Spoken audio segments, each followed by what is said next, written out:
Why is so much of life unpleasant? In mindfulness meditation, we learn that much of our suffering comes from a narrative we tell ourselves about what we are experiencing, rather than actual sensations we're having. I'm going to consider the idea of income inequality and unhappiness in order to draw an analogy.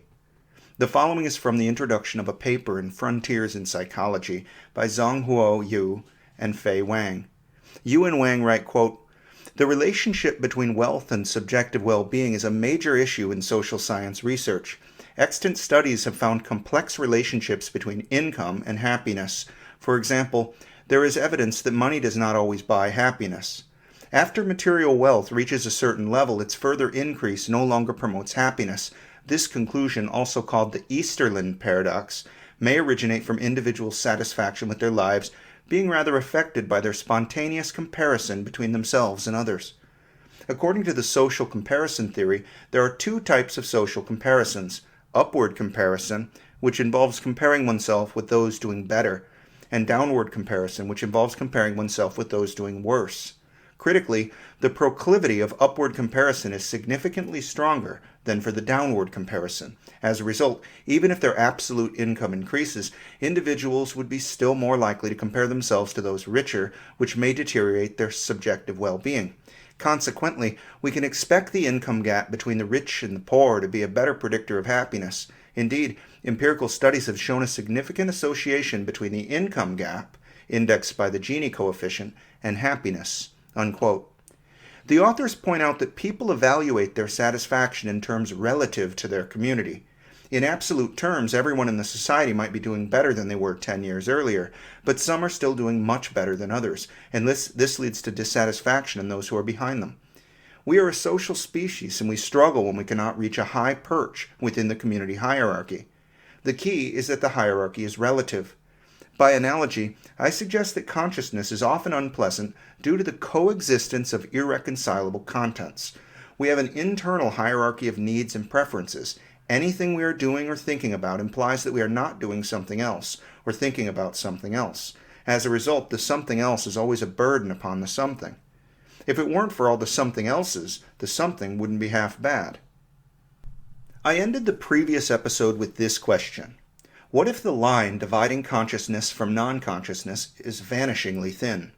In that episode, I discussed the idea of access consciousness. I wondered what consciousness without access would be like.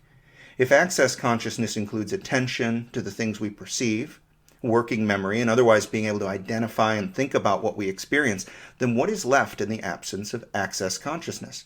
Well, something is left, at least that is the premise, and I can't avoid taking the position of affirming it.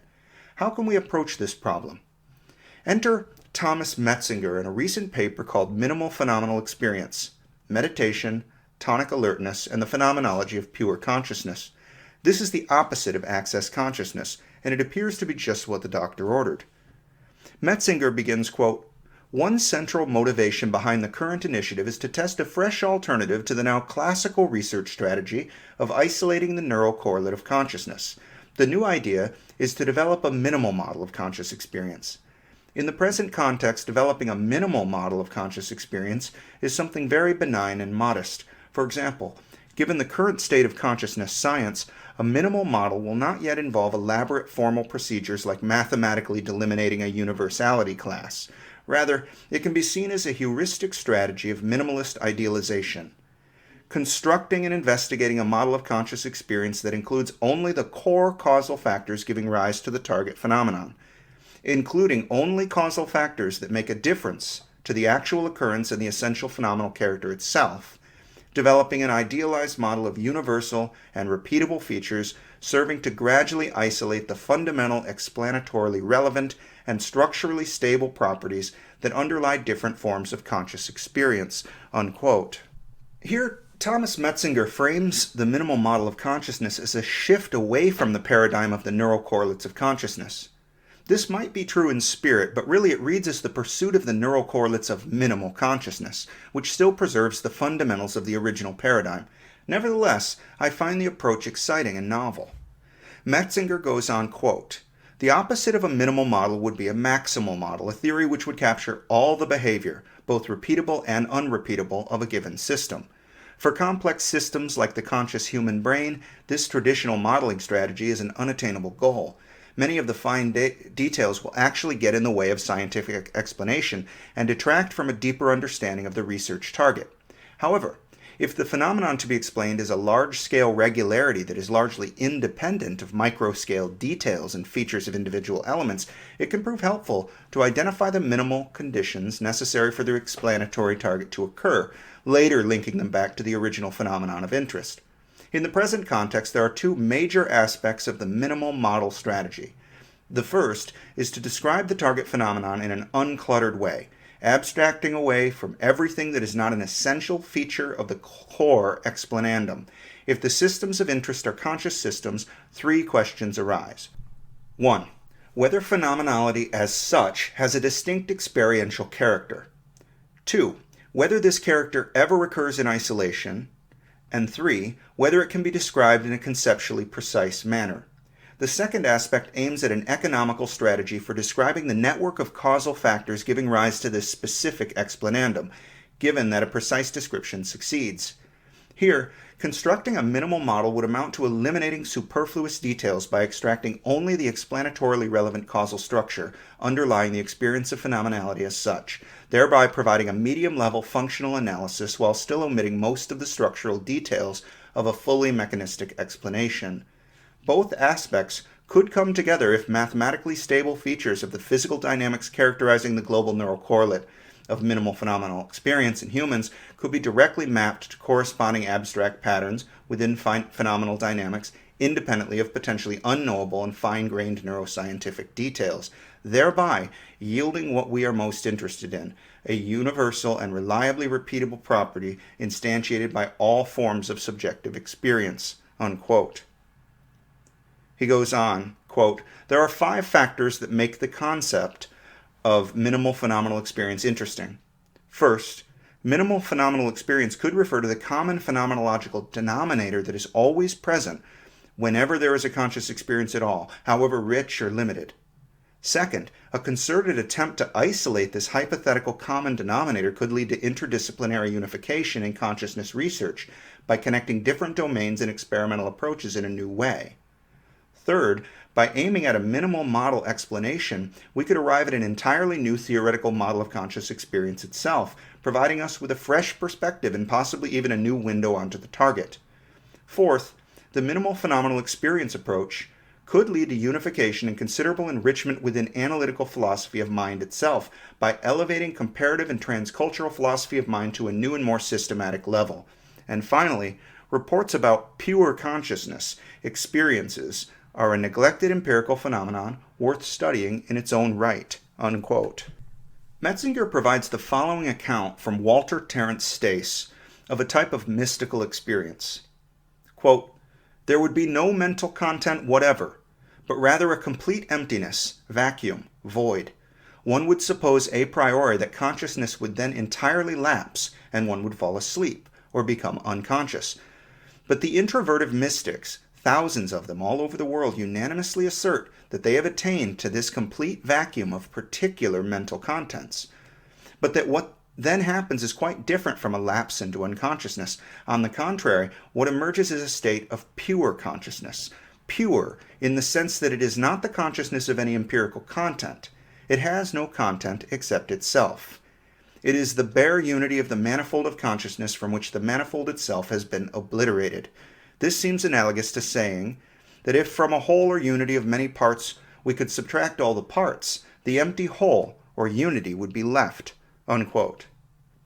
Based upon this and other sources on contemplative practice, Metzinger suggests 2 phenomenological descriptions. First, he defines wakefulness as the phenomenal character of tonic alertness. Second, he defines low complexity as the complete absence of intentional content, including symbolic mental content, sensory motor, and affective content.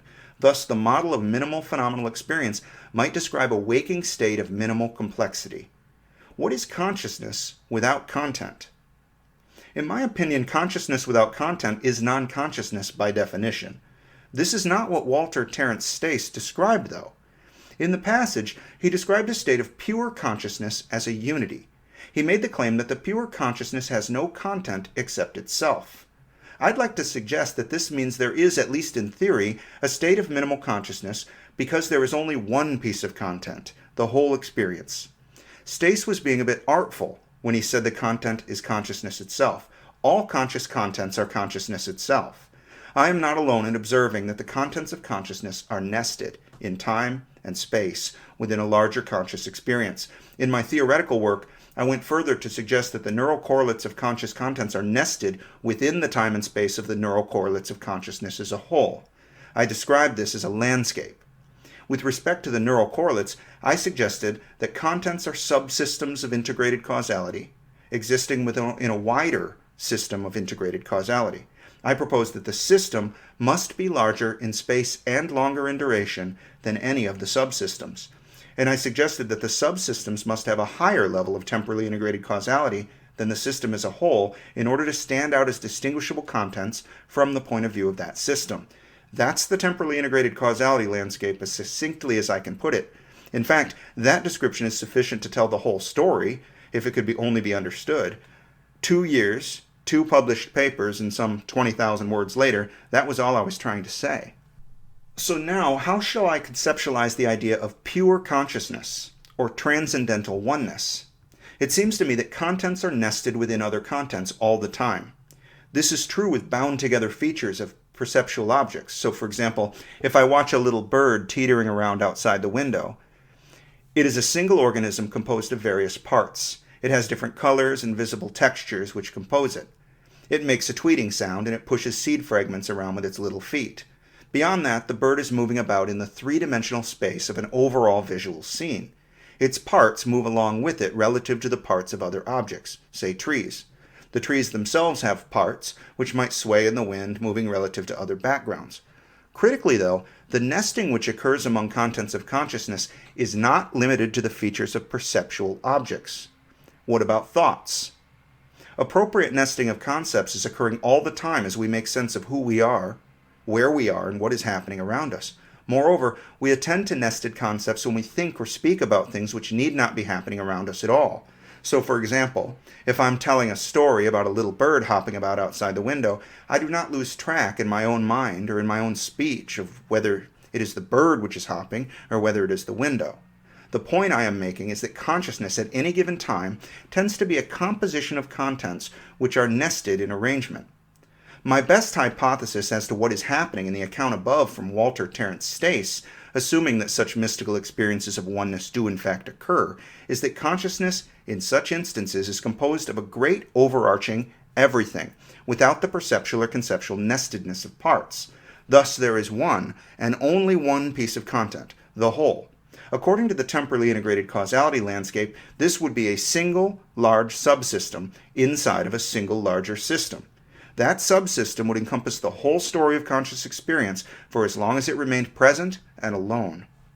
This state of being is highly unusual, as there are generally many subsystems corresponding to many individual contents present at any given time. Just as reasonably, there could be a single small subsystem somewhere inside the system. If it were alone, there would only be that one piece of content and nothing else. I do not know if there is a level of focused attention which a practitioner could achieve that would enable such a thing, but maybe there is. During waking states and also during REM sleep, the thalamus and cortex are being stimulated with acetylcholine and other neurotransmitters, with the result that neurons are highly active and unsynchronized. They fire spontaneously and quite frequently as a result. According to my framework, this should lead to a higher degrees of causality being spread from neuron to neuron during conscious states. Even if you lie there in complete darkness and silence, conscious contents are omnipresent in the form of thoughts and imaginings and hallucinations of all sorts. If the temporally integrated causality occurring over a network of cortical neurons exceeds the level of the system, then a subsystem will be registered as producing meaningful content as far as the system is concerned. Thus, I conclude that an experience such as stasis pure consciousness is an experience in which there is exactly one piece of content in existence from the point of view of the conscious being. It would appear from this analysis that I partially disagree with Metzinger when he characterizes minimal consciousness as lacking intentional content. I suggest that the reason the content is non-intentional is because the subsystem which gives rise to it is large and alone. The system experiences content, but it has nothing to compare it to, no concepts, no perceptions, nothing. So there is an undefinable something which is distinguishable from nothing, but that is all that can be said about it. Perhaps, though, this isn't really non-intentional. It is about something. It is about itself, but nothing further. I think that what we mean by non-consciousness is a lack of subjective content. Thus, minimal consciousness, as described by Metzinger, is minimal because it has only one piece of content. No further reduction is possible in a state of consciousness. Pure consciousness, to my thinking, is pure only in the sense that the content is not evaluable in terms of anything else. It doesn't matter what the single piece of content is. It does not even coexist with a sense of duration. It has no dimension, no contrast. It just is. This is purity in the sense that the quale, all by itself, is uncontaminated by other qualia. In principle, pure consciousness could be neither pleasant nor unpleasant. This brings me back to the discussion I opened with about the unpleasantness of experience. I suggested earlier that consciousness is often unpleasant due to the coexistence of irreconcilable contents. Now that I've established the idea of nested contents within conscious experience, I can consider this a bit further. In mindfulness meditation, you focus most commonly on the sensation of breathing. This repetitive, involuntary behavior of breathing in and out provides a consistent thing to attend to. There's not supposed to be anything particularly important about the breath itself. Rather, the idea is to focus on one simple thing and experience it as closely and clearly as possible. This can enable the practitioner to escape the identity he has with his thoughts and feelings. These inner thoughts are like a constant barrage which we experience all the time. They carry us away with them. They capture us. And they make us unhappy. If all of this is the source of our discontent, then perhaps achieving a reduction in conscious content is the key to leading a better life. Perhaps simplicity is what we need. When being mindful, we reduce the quantity of content by focusing on the sensations and feelings that are right here in this moment. Consider the act of washing dishes. This task is not exciting or anything, but it doesn't have to be miserable either. The problem is that we think about all the things we would rather be doing. We brood about who didn't rinse this or that dish, or who isn't doing their share. We complain to ourselves about our condition in life, or about how many dishes still remain to be washed. Before long, we generate a state of despondence. The dishes will never end. Tomorrow there will be more, and the day after that. If life is just an endless series of dirty dishes, then what's the point? Maybe I should just use this dirty kitchen knife and end it here and now. Alright, I may have gotten carried away. But you see how this constant thinking and commenting and comparing can lead to unhappiness. Sometimes I stop and think about one of my children. I consider how overwhelmed and overjoyed I would be if he had gone missing for hours and had just been found. After so much fretting and terror, here he is. What gratitude I would feel. But then I note that he is here, now. My beloved boy is alive and well, safe and sound, right here in my presence. I should feel that sense of gratitude every single day. But nope. Instead, I'm just pissed about the fucking dishes. And meanwhile, the boy's antics are annoying me.